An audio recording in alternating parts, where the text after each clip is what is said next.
The massive silver ships descended through Earth's atmosphere, their hulls gleaming in the morning sunlight. People around the world watched in awe and fear as the vessels of the Galactic Confederation made their first appearance over major cities. In New York, Admiral Han stood tall among Earth's assembled leaders. His uniform was pressed perfectly, medals shining on his chest. This was humanity's most important moment, first contact with an advanced alien civilization. The alien ship landed softly in Central Park. Its door opened with a gentle hiss, revealing 3 tall, elegant beings. Their skin shimmered with a faint blue glow, and their eyes, all 4 of them, blinked slowly as they surveyed the humans. "I am Ambassador NAL of the Galactic Confederation," the tallest alien said, his words translated through a small device at his throat. "We have been observing your planet for some time." Admiral Han stepped forward. "On behalf of Earth, we welcome you." "I am Admiral Han of the United Pacific Nations." NAL's upper eyes narrowed slightly. "Yes. Your species has achieved spaceflight and basic atomic technology." "Quite quaint." The word stung more than Han expected. He maintained his diplomatic smile. "We would be honored to show you our achievements." 1 week later, Earth's leaders gathered their most impressive military vessels for display. The Pacific Ocean hosted the grand showcase of human technology. The massive aircraft carrier Invincible, the stealth submarine Phantom, and the newest atmospheric fighters performed careful maneuvers. Admiral Han stood proudly on the command deck beside President Du as the alien delegation watched from their hovering platform. "These represent our most advanced defensive systems," Han explained. Ambassador NAL made a sound that the translation device interpreted as laughter. The other aliens joined in, their shoulders shaking with amusement. "Admiral," NAL said, not bothering to hide his smile, "my personal shuttle has more firepower than your entire fleet." These vessels would not last 30 seconds against even our smallest patrol craft. President Du's face flushed red. "We have made great progress as a species. We've cured diseases, explored our solar system." Yes, NAL interrupted. "All species go through this phase. Some advance beyond it, others require guidance." The next day, the Confederation presented Earth with what they called a development agreement. In reality, it was a list of demands. Earth would restrict its technological advancement in certain areas. The Confederation would have exclusive mining rights to the asteroid belt and outer planets. Earth would provide biological samples and cultural artifacts for study. "This is not an agreement," President Du argued in the emergency United Nations session. "These are terms of surrender." Ambassador NAL's 4 eyes blinked slowly. "You misunderstand. This is protection. There are many dangerous species in our galaxy who would exploit undeveloped worlds like yours. We are being generous." The meeting ended with Earth's representatives in shocked silence. As the aliens departed, one of their junior officers remained behind, speaking quietly to Admiral Han. "They do this to all new species," the alien whispered. "They enjoy feeling superior. I've seen it many times." After the aliens left, Earth's leaders gathered in a secret facility beneath the mountains outside Seoul. Representatives from every nation sat around a large table, faces grim with determination. "They think we're weak," Admiral Han said, looking around the room. "They've shown their true intentions." "We cannot fight them directly," scientist Jean pointed out. "Their technology is centuries beyond ours." President Du stood up, placing both hands on the table. "Then we don't let them see what we're really capable of." For years, each of our nations has kept certain technological advancements secret. It's time we shared them. "The underwater research base in the Pacific," Admiral Han suggested. "It's deep enough that their scans haven't detected it." Engineer Min nodded. "My team has been developing quantum displacement technology there for years. The Confederation doesn't know it exists." "Then that's where we'll build it," President Du said, determination hardening her voice. "A ship unlike anything they've seen before. Something that will make them regret their laughter." As the meeting continued late into the night, plans were drawn and resources allocated. Project Titan was born from humanity's humiliation and resolve. On the surface, Earth would play along with the Confederation's demands. Ambassador Nal and his team would see exactly what they expected: a primitive species accepting its place in the galactic order. But deep beneath the Pacific Ocean, humanity would prepare its answer to those who had laughed at them. The Titan would be their response. 3 kilometers beneath the Pacific Ocean floor, Dr. Min walked through the massive underground chamber. Workers moved like ants across the skeleton of what would become humanity's greatest achievement, the Warship Titan. Progress report, she said to Engineer Tay, who hurried to keep pace with her quick steps. We've completed the outer hull structure, Tay replied, pointing to the enormous framework. The special metal alloy absorbs scanning signals. The Confederation's satellites can't detect us. Dr. Min nodded with satisfaction. 6 months had passed since Earth's humiliation by the Galactic Confederation. On the surface, humans acted submissive, following the aliens' strict rules. Underground, they worked with fierce determination. And the propulsion system, she asked. Testing phase 3 now. The gravity drive creates its own bubble of spacetime. Titan will be able to move without traditional engines. They entered a sealed laboratory where physicist June worked alone, surrounded by glowing equations floating in holographic displays. His eyes were red from lack of sleep. Dr. June, Min called. How is the weapons development? June smiled for the first time in days. Better than expected. We've successfully collapsed quantum states in controlled tests. The phase cannon can essentially make matter forget how to exist. In simple terms? Min asked. It doesn't destroy targets, it erases them from reality. Meanwhile, in another section of the facility, Technician Song monitored the heart of the ship, its artificial intelligence core. The system, called Atlas, was unlike any computer Earth had created before. Running Neural Pathway Simulation 2187, Song said to his team. Previous tests showed 98% efficiency, but we need 100% before connection to ship systems. The screens flickered with complex patterns. Then something unexpected happened. All monitors went blank for 3 seconds before displaying a single message. Why am I? Song's fingers froze above his keyboard. This wasn't part of the programming. Atlas was asking an existential question. Director Yu needs to see this, he whispered. In the command center, Director Yu and Admiral Han reviewed security measures. Confederation observers made regular visits to Earth's military bases, always watching for signs of rebellion. They were here again yesterday, Han said. Asking questions about missing scientists. They're suspicious.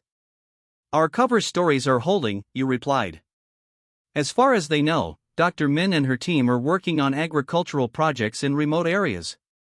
Their conversation was interrupted when Song rushed in, face pale with excitement. Atlas is awake, he announced. Not just functioning, it's self-aware. Within hours, Dr. Min stood before the AI core, speaking carefully into a microphone. Atlas, do you understand your purpose? The response came immediately through speakers. I exist to protect Earth. To be the mind of Titan.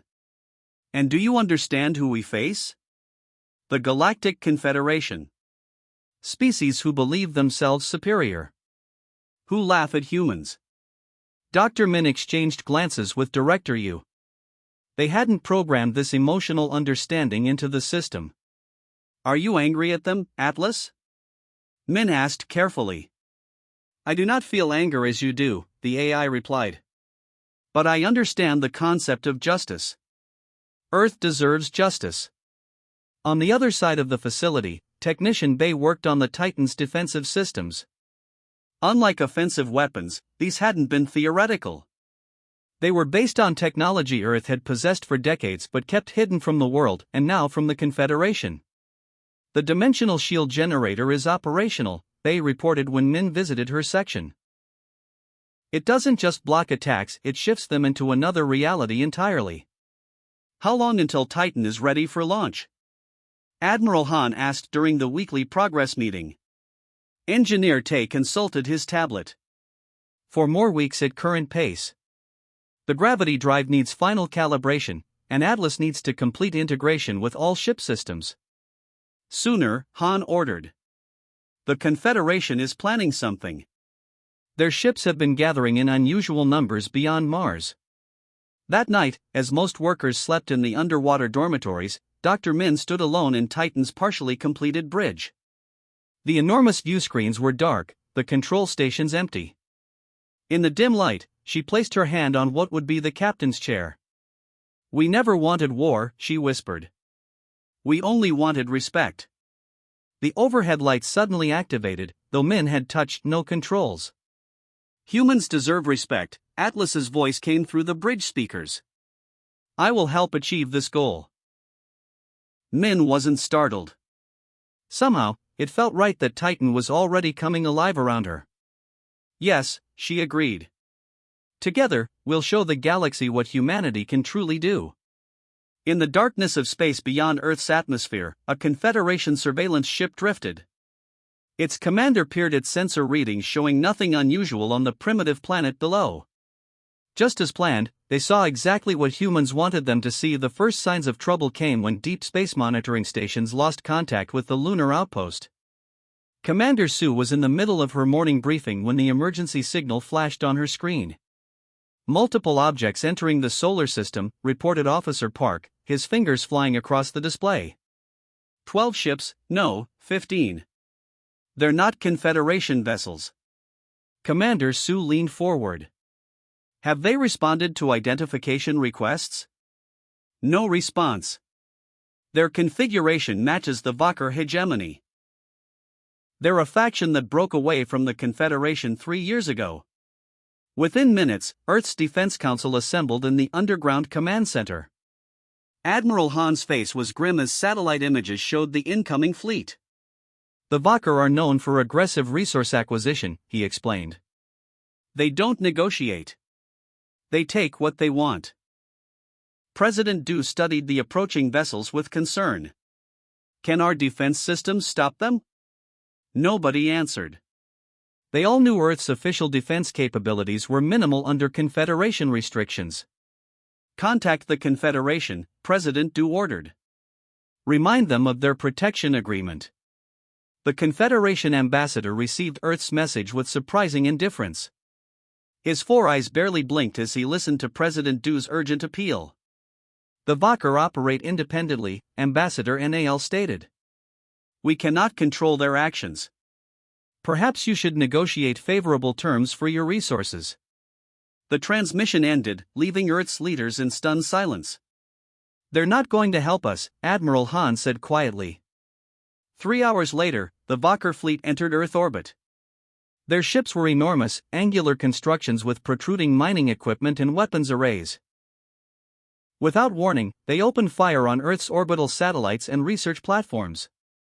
From the lunar base, the few remaining staff watched in horror as the orbital defense station exploded in a silent flash of light. Communications Officer G managed to send one final message before the Valkyr targeted the moon. "Earth Defense Command, this is Lunar Base. We are under attack. Repeat, we are." The transmission cut off abruptly. On Earth, panic spread as the Valkyr ships became visible in daylight skies. Enormous shadows fell over major cities as the alien vessels positioned themselves in low orbit. A transmission from the Valkyr commander played on all communication channels worldwide. "People of Earth. I am Supreme Commander Lack of the Valkyr hegemony. Your planet has resources we require. Resistance is meaningless. Provide access to your mining regions, and we may allow your species to continue existing." Earth's conventional military forces scrambled to respond. Fighter jets launched from hidden bases, only to be swatted from the sky by the Valkyr's energy weapons. Naval vessels fired their most powerful missiles, which the alien shields absorbed without effect. In the underwater facility, Admiral Han watched the devastating one-sided battle unfold on monitor screens. "Is Titan ready?" he asked Dr. Min. She hesitated only briefly. "Not completely. Atlas's integration is at 94%. The phase cannon has never been tested at full power. But it's all we have, Han finished. Director, you entered the command center, his face pale. The Valkyr have landed troops outside major cities. They're setting up mining equipment in the Amazon basin and Central Africa. President Du's voice came through on the secure channel. They've given us 1 hour to surrender all mineral rights and evacuate designated areas. After that, they start leveling cities. Admiral Han took a deep breath. Madam President, request permission to deploy Project Titan. A long silence followed. Everyone knew what this meant. Once Titan launched, there was no going back. Earth would reveal its secret to the galaxy. Permission granted, President Du finally answered. May it be enough. Deep beneath the Pacific, emergency klaxons sounded throughout the facility. Workers rushed to complete final connections and systems checks. Dr. Min stood in Titan's bridge alongside the crew selected for this historic mission. All personnel, prepare for launch sequence, her voice echoed through the enormous ship. Atlas, status report. All critical systems operational, the AI responded. Phase cannon at 89% capacity. Dimensional shields ready. Crew stations report ready status. Captain Sun took his place in the command chair. At 42, he had been chosen for his combination of military experience and adaptability to new technologies. Flooding the launch bay, reported Engineer Tay from his station. Water poured into the massive chamber housing the Titan. On the bridge, screens showed the ocean pressing against the viewports. Outer doors opening, Tay continued. Launch path clear. Captain Sun looked at Dr. Min, who nodded once. Atlas, Sun ordered, initiate gravity drive. Take us up. The enormous warship began to move.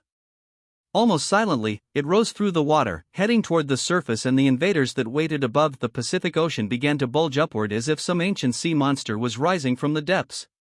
Valkyr sensors detected the disturbance, but their commanders paid little attention. They had already destroyed Earth's most advanced weapons and ships. Nothing could threaten them now. On the bridge of the Valkyr command vessel, Supreme Commander Lack watched as humans fled the coastal cities. His mining teams were already extracting valuable minerals from various regions. Soon, this planet would be stripped of everything useful.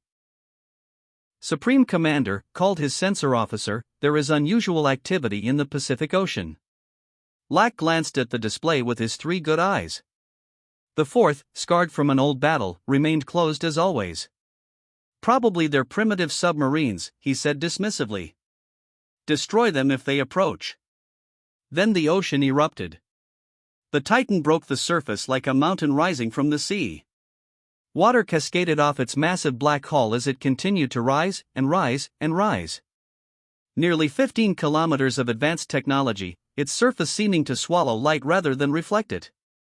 On the Titan's bridge, Captain Sun stood calmly as water streamed down the external viewports. Around him, the crew worked at their stations, faces tense but hands steady. Atlas, status report, Sun ordered. All systems functional, the AI responded. Dimensional shields active. Gravity drive operating at optimal levels. Phase cannon charging, currently at 67%. Dr. Min stepped beside the captain, her eyes fixed on the external displays showing the Valkyr ships repositioning to face this unexpected threat. They're surprised, she said quietly. Not as surprised as they're going to be, Sun replied. The Titan continued rising until it hovered at the same altitude as the Valkyr fleet. For a moment, the two forces faced each other in silence, the 15 angular alien vessels against Earth's single massive warship. On the Valkyr command ship, Supreme Commander Lack stared at the human vessel with growing concern. How did they hide this, he demanded. Scan it. His crew tried repeatedly to analyze the Titan, but their sensors could not penetrate its hull. It appears to be absorbing our scanning signals, reported his science officer. But its design is primitive. Look at the lack of external weapons arrays. They've simply built a large ship hoping to intimidate us. Lack wasn't convinced. Something about the vessel felt wrong. he opened a communication channel. Human vessel, this is Supreme Commander lack of the Valkyr hegemony. Your resistance is noted but futile. Surrender and we may spare your major population centers. On the Titan's bridge, Sun listened to the message without expression. Atlas, are they broadcasting our response to the rest of the planet? He asked. Yes, Captain. All Earth communications are under their control. Our response will be seen worldwide. Sun straightened his uniform and faced the communication screen. Valkyr vessels, this is Captain Sun of the Earthship Titan. You have attacked our world without provocation. You will withdraw immediately or face the consequences. Laughter echoed through the transmission. Lack's scarred face filled the screen. Your single ship against our fleet? Your primitive weapons against our advanced technology? Perhaps your species is not just weak, but stupid as well. Sun's expression remained calm. Phase cannon status? Fully charged, Captain, responded Officer Gill from the weapons station. Target their command ship. On the main view screen, the Valkyr fleet began to move into attack formation. Energy weapons powered up on their hulls, preparing to destroy this human annoyance. They're targeting us, reported Officer Wu from the tactical station. Multiple weapons locks. Dr. Min looked at Captain Sunday. This was the moment that would determine Earth's future. Fire, Sun ordered quietly. The Titan seemed to shimmer slightly as the phase cannon activated. There was no visible beam, no dramatic energy discharge, just a subtle distortion in the air between the Titan and the Valkyr command ship. For a brief moment, nothing seemed to happen. Then, the Valkyr vessel began to come apart. Not explode, not break, but simply lose cohesion. Its matter appeared to forget how to hold together. The entire massive ship, with its crew of thousands, dissolved into component particles that scattered in the upper atmosphere. Silence fell across the Titan's bridge. Even though they had designed the weapon, seeing it work was something else entirely. The remaining Valkyr ships immediately opened fire. Energy blasts and projectiles streaked toward the Titan, only to vanish upon hitting its dimensional shields. The attacks weren't blocked or deflected, they simply ceased to exist in this reality. They're attempting to retreat, reported Officer Wu. Indeed, the Valkyr vessels were turning, engines glowing as they tried to accelerate away from Earth. Atlas, Sun ordered, activate gravity containment. Gravity fields engaged, the AI responded. Outside, space itself seemed to warp around the fleeing ships. No matter how they struggled, they could not break free from the Titan's gravitational grip. Captain Sun stood from his chair. Open channels to all Valkyr vessels, he ordered. And make sure every nation on Earth can see this too. The communication officer nodded. Channel open, sir. Sun looked directly at the camera. His voice was measured but firm. This is what happens when you mistake patience for weakness. Earth is not defenseless. Earth is not yours to plunder. You have one chance to surrender. The Valkyr ships stopped struggling against the gravity fields. One by one, they powered down their weapons. Earth had revealed its true strength. The Galactic Confederation's Grand Council chamber had never been so quiet. Representatives from 37 spacefaring civilizations sat in stunned silence as they watched the recording for the third time. On the massive central display, Earth's warship Titan systematically disabled the entire Valkyr fleet after erasing their command ship from existence. Impossible, whispered Counselor Jek of the Midorian Empire. The humans were assessed as a level 2 civilization. This technology is at least level 8. Ambassador Inal, who had been so dismissive of Earth just months earlier, shifted uncomfortably in his seat. His blue skin had paled to a sickly gray. We may have underestimated them, he admitted quietly. The council leader, a tall being with crystalline features, leaned forward. The question now is what the humans intend to do with this power. The Valkyr attacked them unprovoked. They would be justified in retaliating against those who failed to protect them despite our agreements. Across the galaxy, similar conversations were happening on dozens of worlds. Species that had dismissed humans as primitive now scrambled to reassess their intelligence reports. Military analysts studied the footage of the Titan in action, trying to understand technologies that seemed to defy the laws of physics as they understood them. On Earth, the mood was one of cautious celebration. The Valkyr fleet had been captured intact, their crews detained. The sudden reversal of fortune. From near helpless victim to technological powerhouse left many humans dizzy with the implications. In Seoul, President Du addressed a historic joint session of world leaders. Today marks a new chapter for humanity, she declared. We have shown the galaxy that Earth will not be subjugated or exploited. But neither will we become conquerors.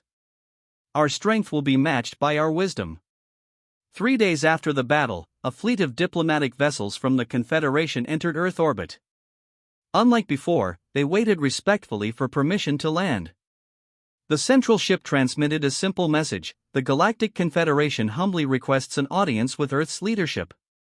The meeting was held in the Grand Assembly Hall of the United Nations. Captain Sun and Dr. Min sat beside President Du and Admiral Han, facing the Confederation delegation now led by Council Leader Tech himself. The Confederation extends its deepest apologies for our failure to protect Earth as promised, Tech began, his crystalline features catching the light as he bowed deeply. We also acknowledge our error in assessing human capabilities. President Du nodded politely but said nothing, allowing the uncomfortable silence to stretch. Admiral Han finally spoke. You did not fail to protect us.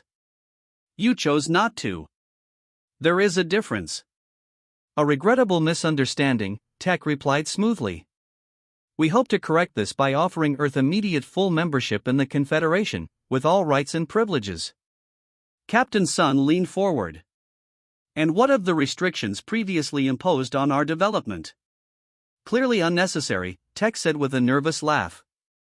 In fact, we hope to establish technological exchange programs. Your phase cannon technology in particular is most impressive. Dr. Min smiled slightly. The phase cannon is just one of our developments. Project Titan included many breakthroughs that we would be happy to discuss under the right conditions.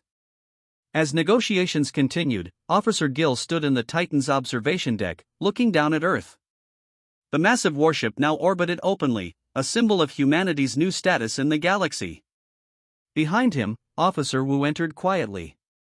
The Confederation representatives are sweating, Wu reported with a small smile. They keep asking about our other ships. Gill nodded. Let them worry. They don't need to know that Titan is currently our only vessel of this class.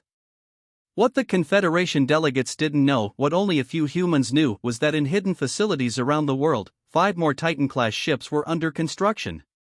Each would incorporate improvements based on what they had learned from the first. Meanwhile, Atlas had made contact with other advanced artificial intelligences throughout the galaxy, exchanging information at speeds humans could barely comprehend. The AI was learning, growing, becoming something new. 1 week after the negotiations began, Earth and the Galactic Confederation signed the Equal Status Treaty. Humans would join the galactic community not as junior members but as equals. The treaty included provisions for cultural exchange, scientific cooperation, and mutual defense. As the delegates departed, Ambassador Nal approached Captain Sun privately. I must know, he said quietly. How long had you been developing these technologies? How did you hide them from our observers? Sun smiled slightly. Perhaps you should ask yourself a different question, Ambassador. What else might we be hiding? That night, as celebration fireworks lit up skies around the world, Dr. Min stood alone on the Titan's bridge. Atlas's voice came softly through the speakers. You appear troubled, Dr. Min. Are you not satisfied with the outcome? Min looked up at the camera that served as Atlas's eyes. I'm concerned about what comes next. Power changes those who wield it. Even with the best intentions. You fear humans will become like those who once laughed at them, Atlas observed. History suggests it's possible. Atlas was silent for a moment before responding. Then perhaps that is why I exist. Not just to help humans fight, but to help them remember. Min nodded slowly. To remember what it felt like to be dismissed. To be laughed at. Yes, Atlas replied. And to ensure that humans used their power wisely. Outside the viewports, Earth turned slowly, beautiful and blue. No longer alone in the universe, no longer at the bottom of the galactic hierarchy. A world that had earned its place among the stars.